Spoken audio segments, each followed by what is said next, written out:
सबसे अहम तरीन चीज़ जो है वो ये नज़र आता है कि इस इलेक्शंस में कश्मीरी वोट देने के लिए बाहर निकले। बड़ा क्लियर सिंगल स्टेटमेंट मसला है, वो ये कि हर कश्मीरी एक इम्पार्शल, फ्री और अनबायस्ड प्लेबिसिट यानी हक के इस्तिस्माब राय चाहता है। बस पाकिस्तानी है, लाहौर, कराची, इस्लामाबाद में रहता था, उसको इज़्ज़त और एहतराम के साथ देखा जाता था। ये पाकिस्तानी वहाँ मकबूजा जम्मू कश्मीर में है।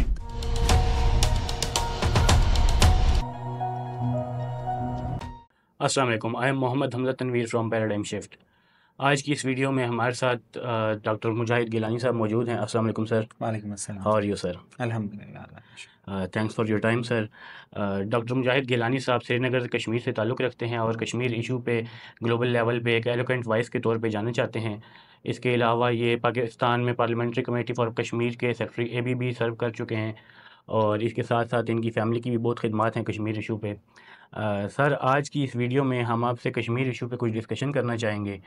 आपका क्योंकि आबाई इलाका भी है वो और इंडियन ऑक्यूपाइड कश्मीर जो है वो उधर से आपका ताल्लुक़ है, तो मेरा ख़्याल से आपसे ज़्यादा बेहतर इंसाइट इस हवाले से कोई नहीं प्रोवाइड कर सकता। Thank you. सर, मेरा फ़र्स्ट क्वेश्चन ये होगा कि अभी जो रीसेंट इलेक्शंस कश्मीर में गुज़रे हैं, तो उन पे आप अपनी कुछ एनालिसिस हमें प्रोवाइड कर सकें ताकि उसी को बेसिस बनाते हुए हम आगे की डिस्कशन को कंटिन्यू कर सकें।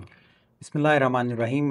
देखिए हमज़ा, अभी जो इलेक्शंस हैं मकबूजा जम्मू और कश्मीर के अंदर, एक तो ख़ुद अभी जो यूनियन टेरिटरी बन चुकी है, उस यूनियन टेरिटरी के ताज़ा तरीन तो अभी इलेक्शंस हुए हैं और जनरली मेनलैंड इंडियन डोमिनियन के जो इलेक्शंस हैं वो वहाँ चल रहे थे।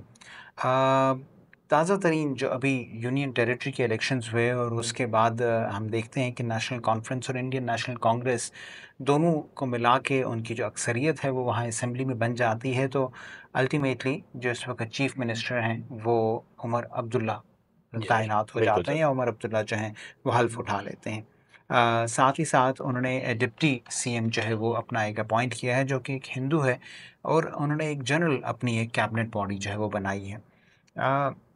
इसके अगर हम मुज़म्मरात में देखें या थोड़ा-सा अर्क-रेज़ी करके अंदर इस इलेक्शंस के हवाले से बात की जाए, तो सबसे अहम तरीन चीज़ जो है वो ये नज़र आता है कि इस इलेक्शंस में कश्मीरी वोट देने के लिए बाहर निकले थे। अमूमी तौर पे जो ये कहा सुना जाता है कि भई इलेक्शंस का बायकॉट हो गया, ख़त्म हो गए, कश्मीरी बाहर नहीं निकले, वोटिंग परसेंटेज जो है वो लेस दैन 1% थी, 3% थी, जो वाक़ई हुआ करती थी। लेकिन अब की दफ़ा जो कश्मीरी हैं, जो वहाँ के मैं समझता हूँ निस्बतन नौजवान नस्ल है, जो 90s के बाद का मामला रहा है, उन्होंने अब की दफ़ा बाहर निकल के वोट भी दिया है और वोट अच्छा खासा पड़ा है, जिसने इस वोट की ताकत के ज़रिए से, चाहे वो इलेक्शंस कितने ही शैम इलेक्शंस हों, कितने ही डमी इलेक्शंस हों, लेकिन इन इलेक्शंस के ज़रिए से कश्मीरियों ने बीजेपी की जो हुकूमत है, बीजेपी के जो चीफ मिनिस्टर हैं, उसको आने से रोका है। ये एक प्रोटेस्ट वोट के तौर पे, एक एहतजाजी वोट के तौर पे अब की दफ़ा ये दर्ज हुआ कि जो कुछ भी बीजेपी की हुकूमत ने पिछले तकरीबन ऑलमोस्ट 8 साल से कश्मीर के साथ किया है, उसको वहाँ ऑन ग्राउंड कश्मीरी जो रहने वाला है, वो उसको तस्लीम और कबूल नहीं करता।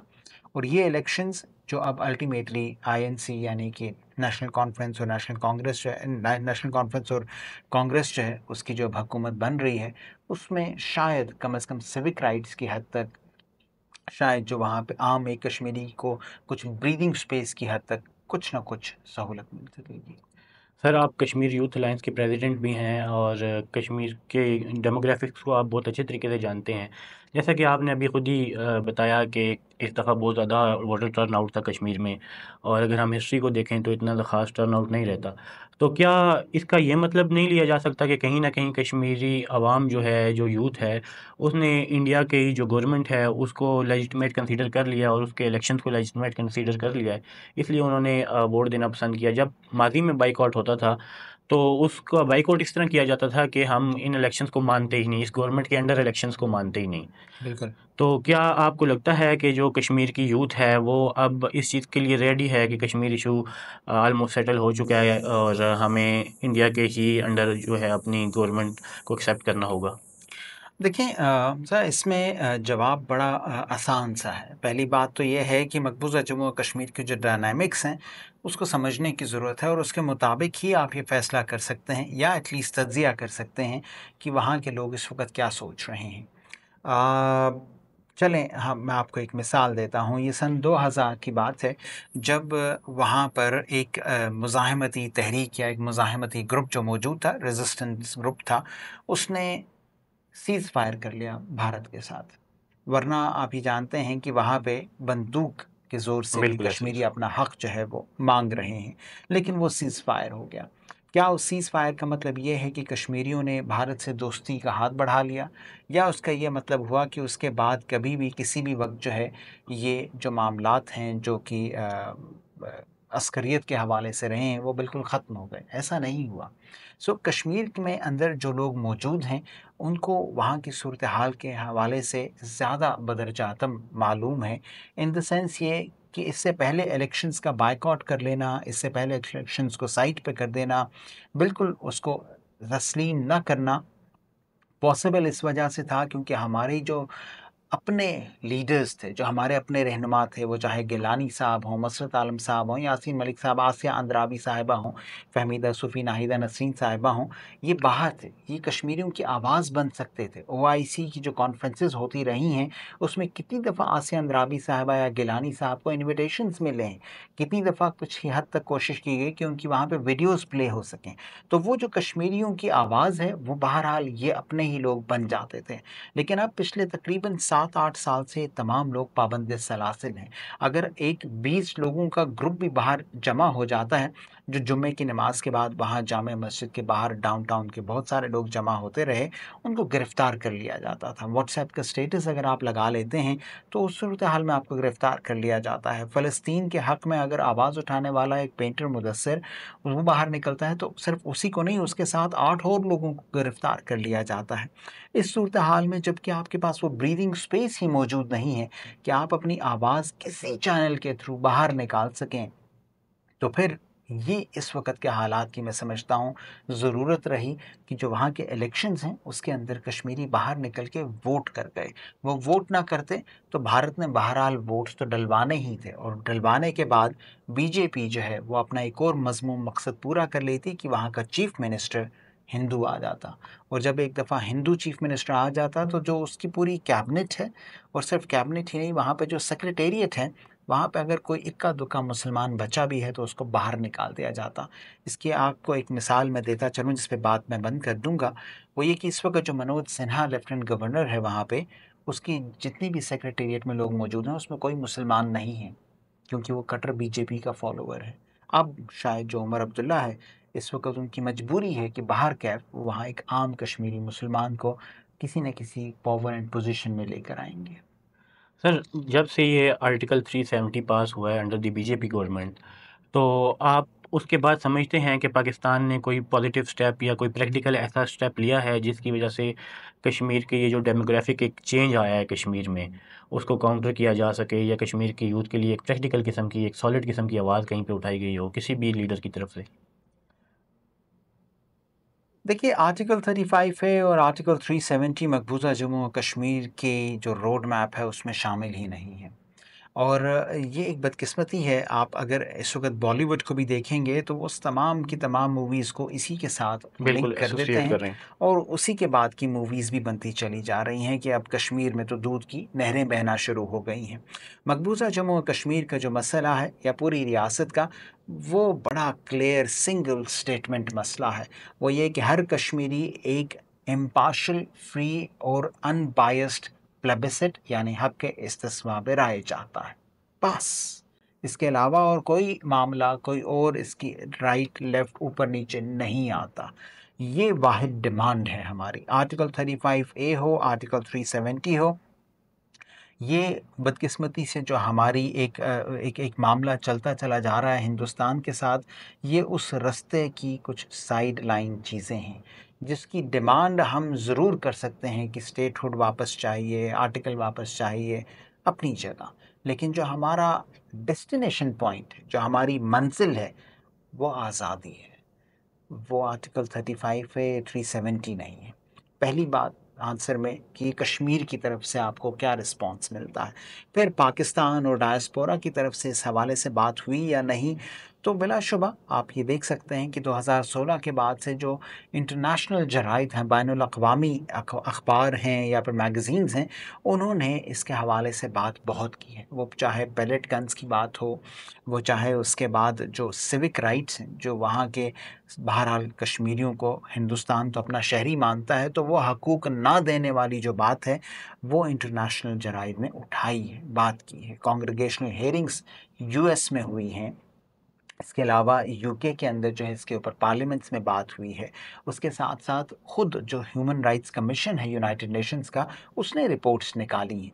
तो ये तमाम की तमाम चीज़ें हुई तो ज़रूर हैं। अब इन तमाम चीज़ों को आपने किस हद तक कश्मीरियों के हक़ में इस्तेमाल किया है, वो एक अलग सवाल है। सर एक परसेप्शन पाकिस्तान में पाया जाता है, बल्कि पाकिस्तान के एक बहुत सीनियर जर्नलिस्ट हामिद मीर साहब ने भी अपने इंटरव्यू में ये इंकशाफ किया था कि पाकिस्तान की इस्टेब्लिशमेंट के कुछ लीडरशिप ने कश्मीर का शायद सौदा कर दिया है। तो आप इस हवाले से क्या नज़रिया रखते हैं, being a Kashmiri, being a citizen जो कि बिलोंग करते हैं इंडियन इल्लीगली ऑक्यूपाइड कश्मीर से? तो आपका क्या नज़रिया है कि क्या ये 370 के पास होने के बाद ऐसा वाक़ई हुआ था कि पाकिस्तानी लीडरशिप की तरफ से या पाकिस्तानी एस्टेब्लिशमेंट की तरफ से कश्मीरियों के साथ कोई धोखा किया गया? देखिए हमज़ा, आपका सवाल बड़ा वज़न रखता है, लेकिन आप ये सवाल उस शख्स से पूछ रहे हैं जो 1947 में जब ये मामला सारा शुरू हुआ, बरसग़ीर पाक व हिंद की तक़सीम हुई, तो मेरी वालिदा के जो नाना हैं, उनकी शहादत हुई थी।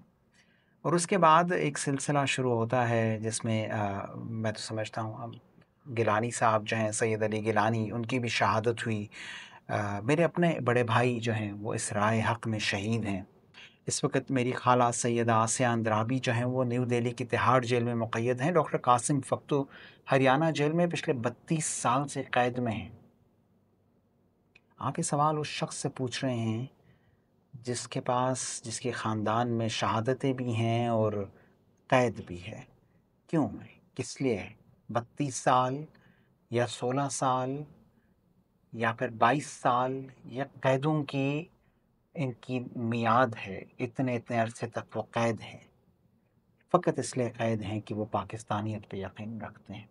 फ़क़त इसलिए कैद हैं कि वो सैयद अली गिलानी से लेके सैयदा आसिया अंद्राबी इस नारे, इस नज़रिए पे कायम हैं कि पाकिस्तान एक मुल्क नहीं, पाकिस्तान एक नज़रिया है।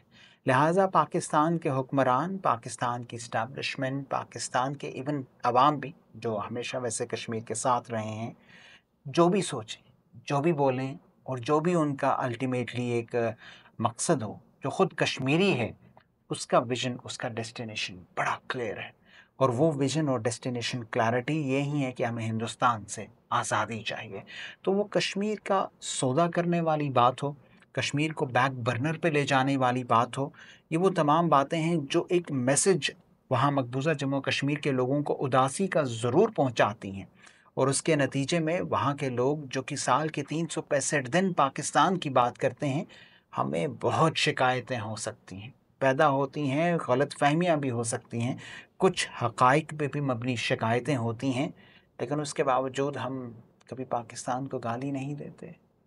सर वैसे एक ये भी हम क्योंकि एक उस तरह का मीडिया चैनल है नहीं कि जो गवर्नमेंट रन करे या जिसको गवर्नमेंट पैसे दे, तो इसलिए हम थोड़े से क्रिटिकल क्वेश्चंस की तरफ जाना चाहेंगे। जी। सर एक परसेप्शन ये पाया जाता है कि पाकिस्तानी कश्मीर को पाकिस्तान का हिस्सा बनाना चाहते हैं और इंडिया वाले कश्मीर को इंडिया का हिस्सा बनाना चाहते हैं, जबकि कश्मीर के अपने लोग एक आज़ाद रियासत का क़याम चाहते हैं।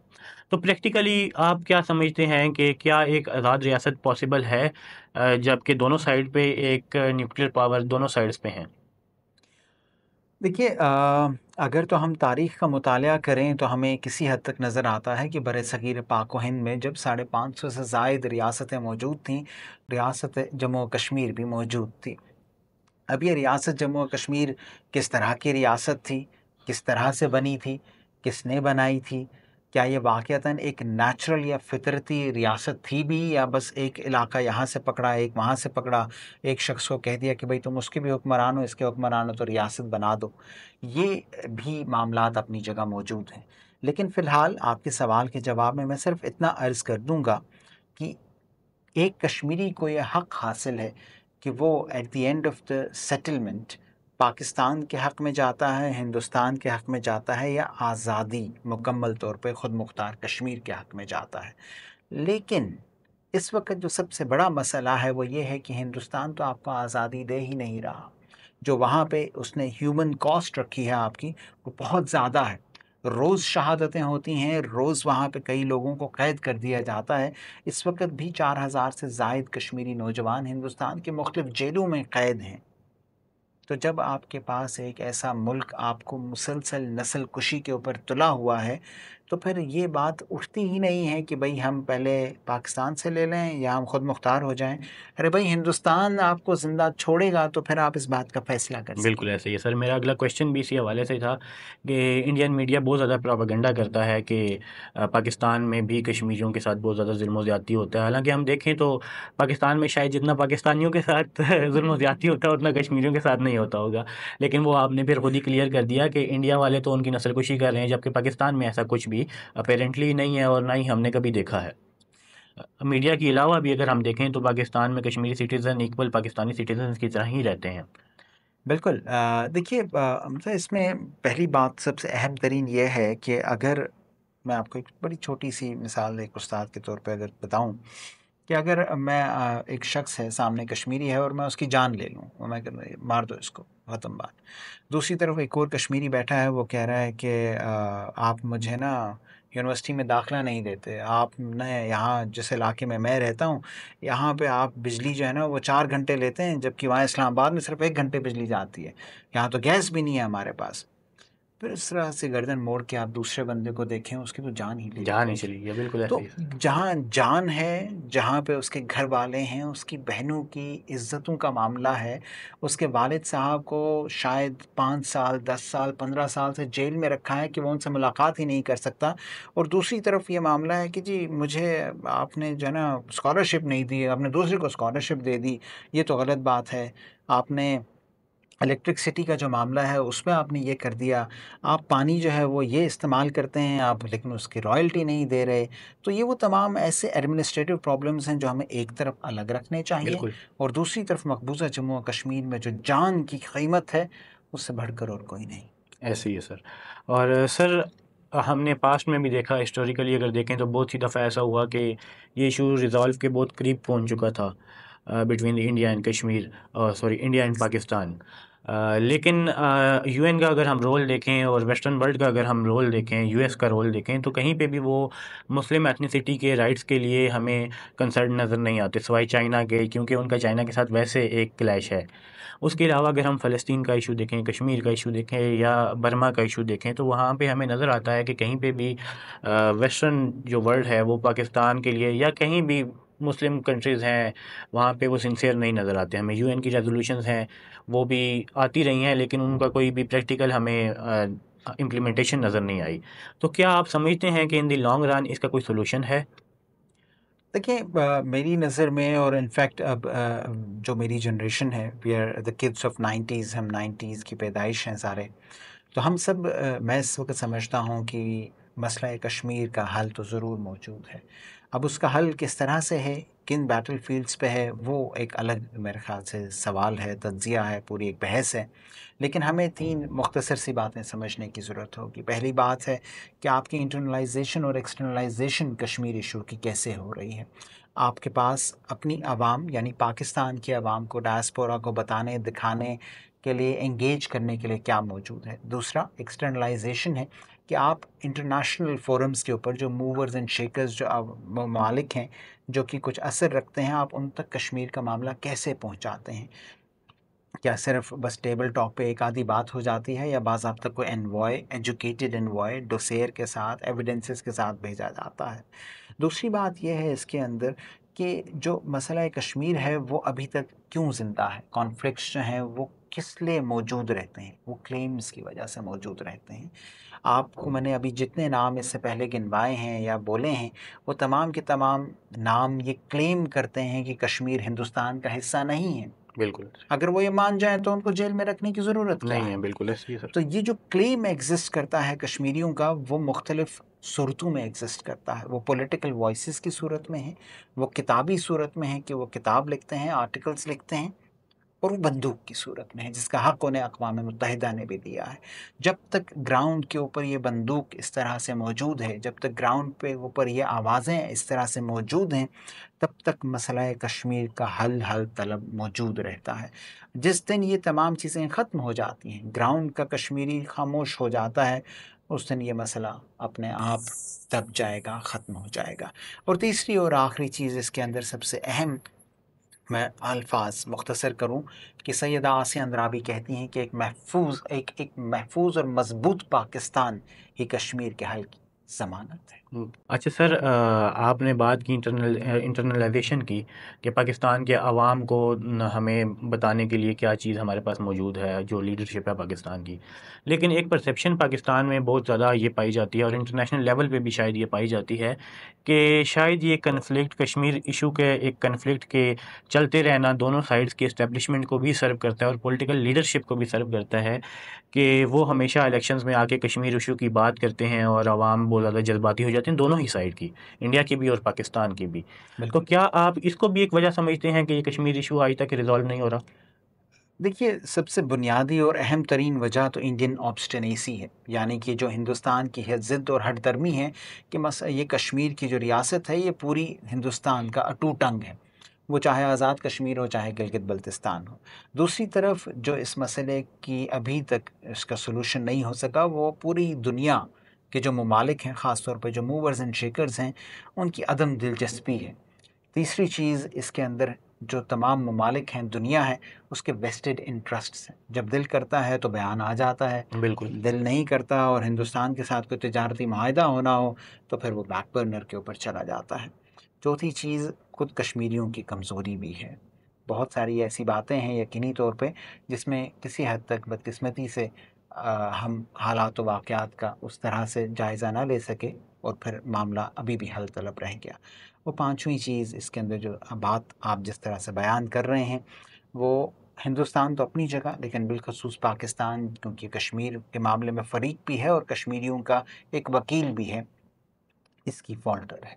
फ़ॉल्टर से मुराद ये है कि यहाँ के जो सियासतदान हैं, बदकिस्मती से, और कई दफ़ा जो पॉलिसी मेकर्स हैं, वो कश्मीर के हवाले से मामलात को उस तरह से नहीं समझ पाते कि उनके जो एक्शंस हैं, उनका जो मैसेज अक्रॉस जाता है, वो कैसे जाता है, कैसा जाता है।